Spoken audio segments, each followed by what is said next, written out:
The lie nobody talks about. So here's the terrifying truth that nobody talks about enough, but absolutely everyone dealing with it knows exactly what I mean. You buy a house. It's supposed to be the best financial decision of your life, right? It's an investment. It builds equity. It's the path to financial stability and wealth. But then you own the house, and suddenly you realize the nightmare. You have enough money for the massive mortgage payment, but almost nothing left for literally anything else. You're sitting on a valuable asset on paper, but in real life, you're eating ramen, skipping social events, and having panic attacks every time the toilet flushes funny. Welcome to being house poor in 2025. The 2025 house poor phenomenon. My name is Nick, and I spend way too much time thinking about money, real estate, and why so many smart people end up trapped. Being house poor means you have low liquidity and extreme financial stress because of your house, not in spite of it. The median home price is now over $400,000 in most major U.S. cities. The traditional rule that your housing costs shouldn't exceed 28% of your gross income, that rule is dead. People are spending 40, 50, sometimes 60% of their income just to afford a roof over their head. This isn't building wealth, it's financial survival mode.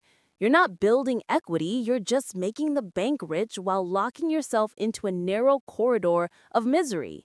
Crisis 1. The vulnerability trap. This is the most dangerous consequence. You lose the ability to handle emergencies. When 50% of your income is locked up in housing, you have zero buffer. A single unexpected expense becomes a crisis. Your car breaks down, you go into credit card debt. Your kid needs braces? More debt. Every single unexpected event forces you into a worse financial position than if you had simply rented a cheaper place. You are completely vulnerable. Crisis 2. The shocking cost of maintenance. When you rent, the landlord fixes the roof, the plumbing, and the HVAC. When you own, it's all on you, and home maintenance is shockingly expensive. A new roof is $10K to $15K. HVAC replacement is $8K to $15K. The average homeowner should be setting aside $500 per month just for repairs. But when you're house poor, you're setting aside nothing. So when something breaks, you defer the maintenance, the problem gets worse, and the ultimate cost skyrockets. It's an endless cycle of stress. If this situation feels painfully familiar, if you know someone who's trapped in this nightmare, make sure to hit that subscribe button and give this video a thumbs up. Help the algorithm push this message out to the millions of people who need to hear the honest truth about the cost of home ownership. The golden handcuffs and investment failure. Being house poor isn't just about cash flow. It destroys your career and investment potential. First, the golden handcuffs. When you're financially stretched this thin, you lose the ability to make good career decisions. You can't quit a toxic job. You can't take time off from mental health. You can't invest in training that leads to better opportunities. You are locked in place by your mortgage payment, and your employer knows it. Second, the investment problem. Remember compound interest, the power of consistently investing $500 or $1,000 every month? When you're house poor, you're investing nothing.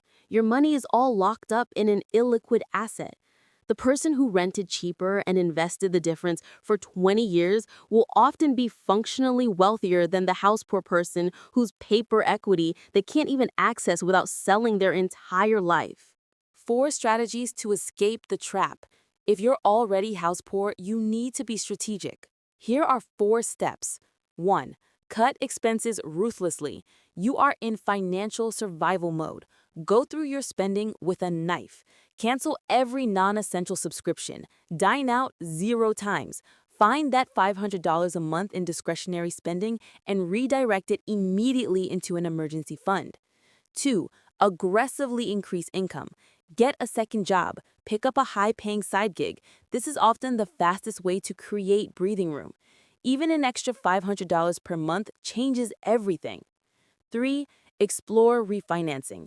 If interest rates have dropped since you bought, refinancing can save you hundreds of dollars per month on a $300,000 mortgage. Do the math. It could be the difference between barely affording it and having a buffer. 4. Buy conservatively for future buyers. This is the ultimate lesson. Never buy the maximum house the lender will approve you for. Aim for a house that is 2.5 to 3 times your annual income, not the 4 or 5 times they allow. Wait, save a 20% down payment, and build that emergency fund first. The final thought. Being house poor means you bought a liability, not an asset. You are experiencing all the stress and liability of home ownership with none of the financial freedom. The ultimate goal of real estate should be to build wealth and create options, not to lock yourself into decades of financial anxiety. The house you should buy is the one that lets you sleep at night and build actual liquid wealth while you own it. That's what real financial success looks like. Are you currently experiencing the house poor trap? What is the one unexpected cost that blindsided you the most? Tell me your story and your advice in the comments section below.